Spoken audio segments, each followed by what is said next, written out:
Hi, everybody. I'm Madison Mosley, and I wrote this poem about grief. They say there are 5 stages of grief: denial, anger, bargaining, depression, and acceptance. But what does it take for you to truly feel relief? When you start this tunnel, you are steady looking for the light. You step into it with the vision of the future. All you have to do is trust the process and remember that you must see darkness before we seek the light. But can you get there any sooner? Denial. When we refuse to accept one's passing and we go into a state of resistance, we force ourselves into disbelief because there comes a point where we can truly feel the distance. Next, anger. When we become annoyed, displeased, and hostile, living off of built-up emotions we've thrown into a pile. All of the disbelief that we have gathered has no choice but to leave us staggered. Bargaining. Why couldn't they have immortality? Why don't you just admit? Why are you brushing off reality? You try to find reasons for what happened, so you connect this to that until you find a way out, but you never do. Could it be guilt and shame? It was never your fault, but yet you still take the blame. No one can admit that they've been through the same thing, and you're suffering from thoughts that only you have obtained. When will you stop telling yourself there is a solution? It's always leave the past behind you, or everything happens for a reason, but you're so busy looking for that reason that you blame yourself. Drop the what ifs and live your life so you can bring less shame to yourself. Depression. Those thoughts are getting to you. Isolation, sadness, tears, mood swings. No one knows. No one can relate, so you wear a mask so no one sees your face. But wait, where's your mask? Your face is empty. The mask that you wear is that smile that everyone can see. You fake your way to the finish so no one can see through you. And you stay to yourself because no one will believe you. Acceptance. How did you get here? Why did it take so long? You finally feel free. And you're okay with the fact that they're gone. There is no return, but you become aware. You get it. This is a new reality, cannot be changed. You've reached the end of this tunnel, but stepping into this last stage just begins a new one. Understanding is the first step to acceptance by J.K. Rowling. What's up, man? It feels good to be back in the studio again, doing the podcast, getting back in the groove of things. I'm so excited, man. Today is probably one of the most proudest days of my life, especially, man, I got some great guests in the house today. Man, guess what? They all kind of look like me a little bit. I think people tell them they look like me. I think a couple of them, they call me, they say those are my twins. So I don't want to steal their thunder, man. But as many of you know, this is my first time back doing the Good Grief podcast and just kind of get back into this groove. And so God had me in a space where I just needed to take a chill for a minute and kind of regroup and recover and deal with my own grief in my own way. And so God has been gracious in that matter and giving me the opportunity to do that. And so when he released and said, hey, you can go back and start doing your podcast, I was like, you know what? Who's going to be my first guest? And guess what? I got 5 first guests in the house. What's up, guest? Hi. Hi, y'all hear that? That's my youngest daughter. She's the most aggressive.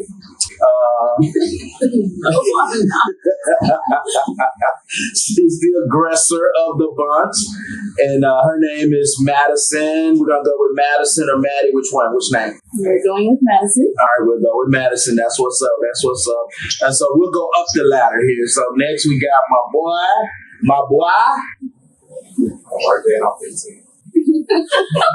What was that? Did we ask how old you were? I thought you would be it. Okay, so I think he fishing. So if there's any young ladies out there looking for a 15-year-old boyfriend, I guess that's what he's doing. He's 15. All right. That's RJ. RJ's in the house. His name RJ. Why are you named RJ? Tell the people, because they think it's Junior. It's not Junior. Tell them what it is. My middle name is Jessica, not her. Oh, shots fired. Okay. That's what's up. That's what, man, you gotta love him, right? So we're gonna keep moving on up the ladder. Who we got over here? Chastity. Chastity. All right, Chastity's the one who thinks she's the boss. She is the boss. She's not the boss of me. And then we're going to keep going right up the ladder here. We have, who do we have? See. Sid the kid in the house. Sid's in the house chilling, doing good. We love her. We're excited or whatever. And then she couldn't be with us. She doesn't live here. But you know what? We Skyped her on in, the oldest of the bunch. I was telling them before you got on, I said, this one here thinks she's my little sister. She don't think she's a kid of mine. She's my little sister. Go ahead. Tell us who it is. Come on. I'm Tabriana. Or Ty. Whichever one you prefer. Right, Tabriana, a Ty, or Ty, whichever one you prefer. Now, check this out. Or Rubina. Oh, Rubina. Somebody told you that? Brianna. Remember she called me Rubina. Yeah. I wonder why. Why was that? You shared a story with me about a friend of yours. And I kind of want to dive into that, and I'll pitch in and kind of talk about this. I'm sure we all got our own stories, but I wanted to kind of purposely bring this up with your friend. And can you tell us what happened with your friend, what situation took place, and what she shared with you, and then what you shared with her? Here's the reason why, because many people that may watch this here may be dealing with grief of losing a loved one, right? And so we want to be intentional and speak to that. So tell us again what happened with your friend. You don't have to say names, but just tell us what happened with your friend, what she shared with you, and then how you helped her move forward. What happened was, it was like one random morning and we were on the way to school. Well, we had just made it to school, but we sit in our mom's classroom before school actually starts. Mm-hmm. And she called me. And I was like, why is she calling me this early in the morning? And I was like, this is weird. But I told her, I was like, I'm already at school. I can't answer right now, but what is it? Because obviously it has to be something serious if she's calling me randomly this early in the morning. She's like, oh, my aunt passed away. And I was like, what? Because I know she's really close to her aunt. So I was like, OMG. And she told me the story of what happened. And her aunt lived with her. Mm-hmm. So she said that she was about to walk out the door to go to school. And every morning, she says bye to her aunt, she yells it. Her aunt is usually in her room. So she's like, bye, Nanny. And she was like, her aunt wasn't answering. Mm-hmm. So she was like, let me see, what's up? So she said she went back there to her aunt's room, and her aunt wasn't responding. She was like, no, get up, I know, Right. And so then that's when she had called me and her mom and stuff like that. And the ambulance had to come and all that. Right. What did you told me she shared something with you, how she felt about the situation. You said something about she felt it was her fault. Oh yeah, she did. She was kind of telling me, she was like, what if, I should have been there and stuff like this, and the fact that she found her, she just felt like it was more of, not that she felt like it was her fault, but a feeling of what if I got there earlier? What could I have done to change the situation, right?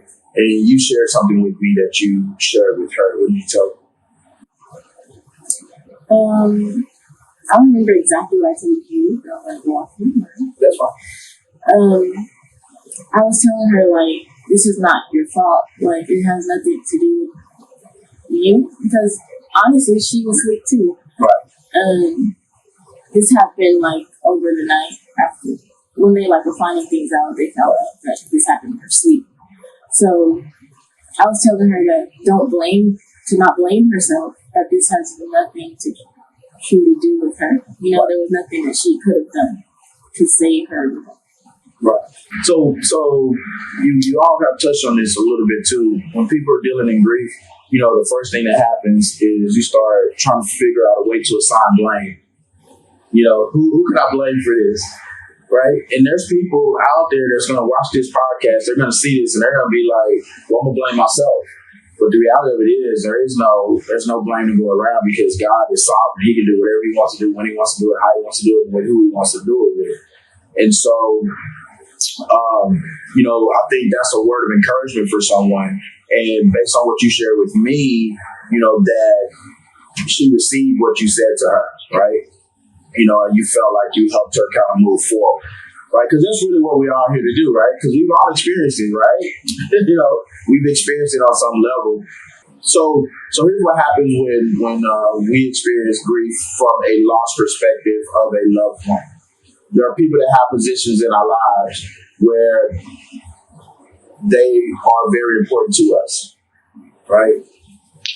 For one reason or another, doesn't matter what position they play or whatever, but they're very important to us. So what I want you to talk to is when you've experienced that specifically, and then how you move forward from that situation specifically. It'll have to be my granny. I apologize. It's okay. It's okay. Okay. As you know, my granny, that was my best friend. It was hard. Right. It was hard. It is hard. It is, and everything. I'm still grieving it. Absolutely. I can say to actually encourage somebody is just to, keep the memories. And that's the only thing that gets me through the day. Right. I have my moments where I'm at work and I can just break down or just be anywhere and break down. But, the memories keep me level headed because it was at one point in time, I just felt like I couldn't continue or I couldn't do what I needed to do. And I thought about suicide. Right. I did. But I knew what was that going to do? What was the purpose? So, you just got to keep going and, those memories, keep those alive. And I learned that actually talking to people and telling people how you feel once in a while, it helps. Right. Because once you keep everything bottled inside and it's just like, you just get angry and sad and depressed and just be in a little hole. But once I started opening up and telling people how I felt, I started feeling better, or I'll start to feel better, but it's hard. Right. Like I said, just the memories of them, just thinking all of the good times. That's the only thing that has gotten me this far. Right. The only thing. So, yeah. Well, you know what? Let me tell you something. It takes a lot to be transparent in these moments, but I think it's in our transparency where, God's able to do his greatest work in the healing process. If you have a scab, they said, old folks say, if you have a little cut or something on your hand or your arm or something like that, and it starts to scab up, you want to pull that Band-Aid off, let the air get to it so that there can be some healing taking place. And I think in situations like this where we're able to sit around and have a little conversation, is where true healing takes place. So, one, I commend you for being that open and transparent about that because, what many people don't know is the name Tata came from Miss Jean. It's like Tata. Chaz, I'm going to come to you right now because you and I had some conversation and you shared some information with me that you didn't really understand grief at one point. So just some background on September 1st of last year. We lost our great grandmother on the mom's side. And then September 15th of last year, we lost our great grandfather.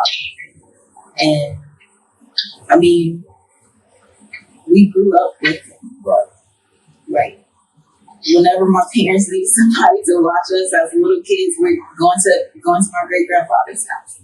We were there all the time.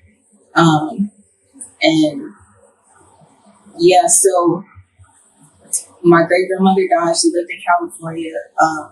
I went there for her memorial, and it was kind of hard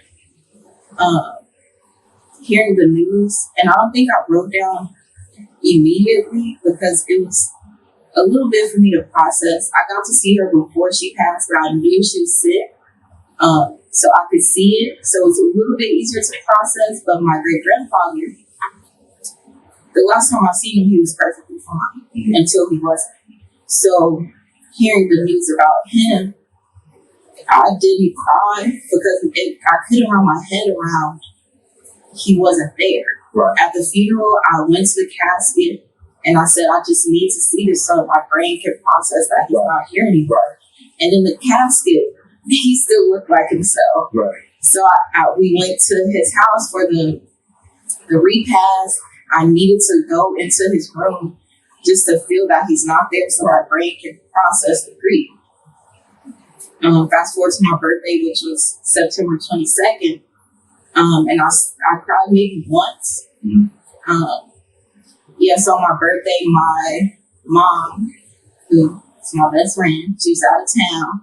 So I couldn't spend my birthday with her. My boyfriend was out of town. Couldn't spend my birthday with him. So I was just, coming home. And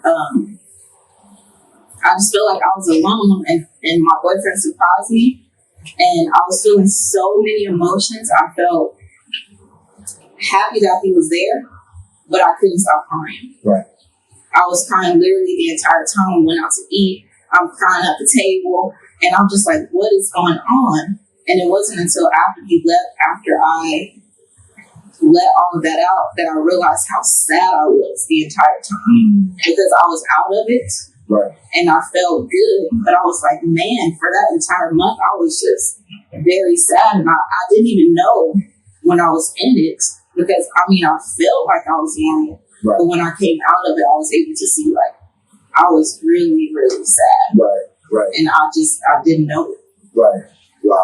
Wow. The shirt that you have on it says, Good Grief Fridays.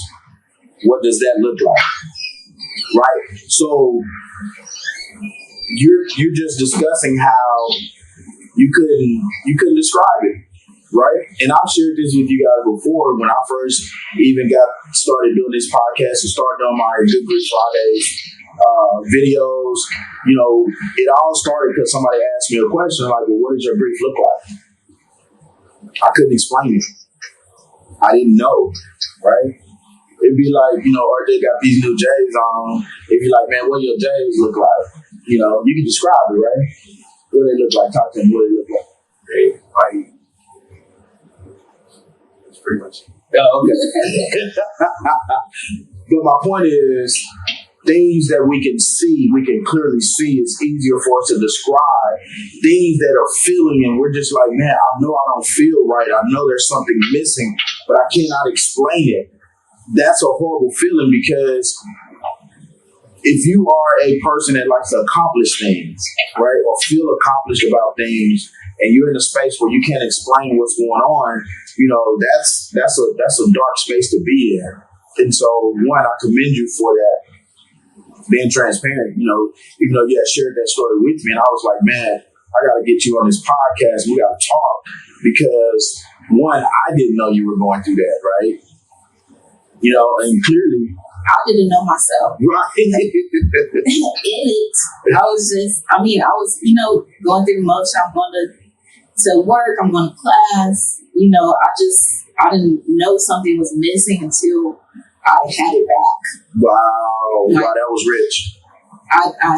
I didn't know until I wasn't sad anymore. Wow. And I felt different. I felt lighter. Right. I didn't feel as heavy. Right. Wow, that's rich. You say you didn't know you was missing something until you had it back. That's rich. That'll preach right there. I'm going to put that on the message. I got to find a scripture to go with that. That'll preach. I didn't know something was missing until I had it back. Wow. Have you ever experienced grief as far as the loss of a loved one or whatever that looks like in your time? And could you share that with us? Yes, I have multiple times. The most recent one was probably baby. And then before that, it was, I think, my stepdad's dad and mom, because they passed in like 6 months. That was probably like the hardest one, was those 6 months. Because we were like, well, his mom passed in June of 2021, I think, or 2020. And then that was the hardest one because it was such like, she wasn't sick or nothing. She was just sitting on the couch and then she was eating and she choked on something, you know, all was very ill. So she passed. So that was hard for him, which made him hard. My mom was very hard for me. And we were close to her too. So it was definitely really hard. And then it was just a lot of stuff building up to that. And then when we finally like getting back to like our normal life, we had to go to her house like every weekend. We're cleaning out and stuff. And then when we were just getting over that, dad passed in the hospital, like right before the New Year. And his birthday is January 11th, my stepdad. So he was with his dad on his birthday. It was just a hard 6 or 7 months after that too. So yeah, that was pretty bad.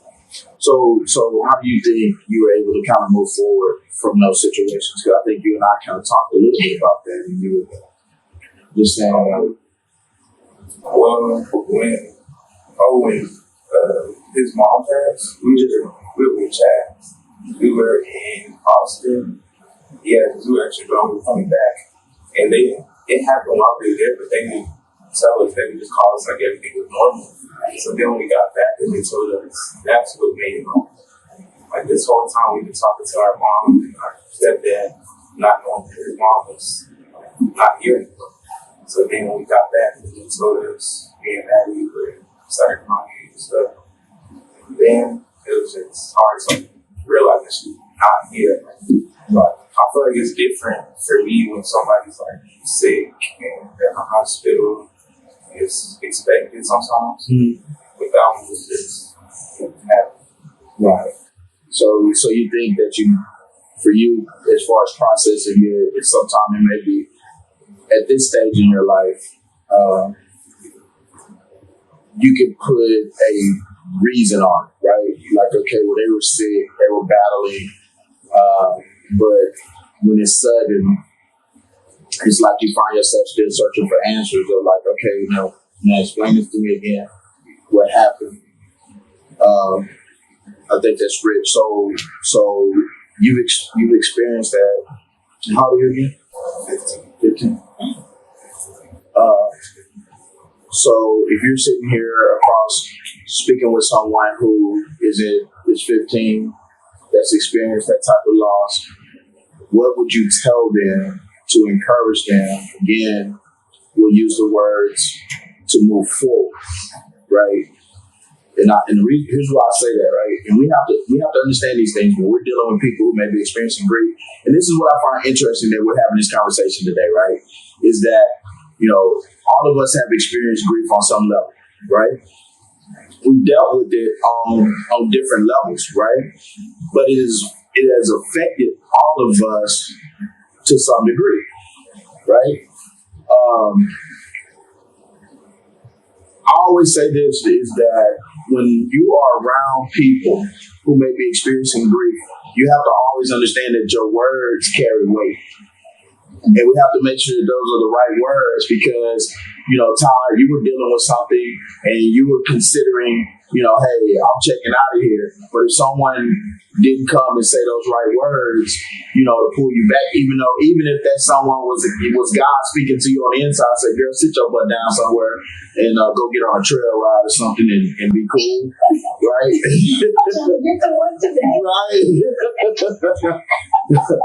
Right. But my point is this, right? Is because one of the things that I'm finding out in this grief walk, because each one of you have described something totally different, a different experience, right? You and Maddie, and you may have saw this on camera or not. I'm just gonna point it out for a second, but I'm pointing this out, Madison, because I just want people to be aware of what just happened, right? You described, some losses that were important to you, right? That you felt. You were describing them, and Maddie started crying. Or I'm not gonna say crying, but tears fell, right? Because it's a pain point, right? Now, the losses in your life represent the same, but the feelings are different. Here's what I say. I'm not discounting your feelings just because you're not crying today.